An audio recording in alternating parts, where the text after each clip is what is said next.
So here's how you can make a keyboard shortcut on the iPad. Let me guide you through it and show you exactly how it works. If you're new here, definitely subscribe for more tips and videos like this. So we open up the settings app, of course. I assume that we are using the Apple keyboard and not a third-party one. So we can go to the general section and the keyboard right there. So at first we have the dot shortcut, which you can enable or disable. And it just means that when you double tap the spacebar, the period or the dot is going to be followed by a space. So that is like one of the default shortcuts which you can enable or disable. But most likely you are interested in your own. And that means that you can tap on the text replacement. And this is where the shortcuts are really important. So you can tap on the plus button and decide what the phrase is going to be and what the shortcut is going to be.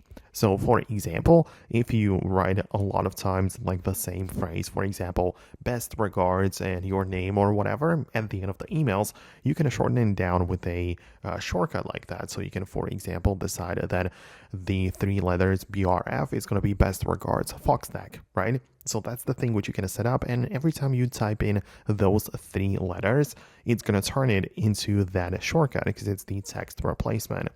I also have one interesting one which is called the Apple logo, and I literally pasted the Apple logo so I can just type that in anytime I want, and you can get really creative with it. So I assume that this is the thing that you had in mind in terms of the shortcuts and the keyboard ones on the iPad. So I hope that I could explain it well to you. If you meant something completely different, let me know about that below in the comments. It's possible I'll make an updated video about it. There are so many videos and tutorials I publish, so definitely stay tuned for more, and I'll see you in the next tutorials and more videos like this.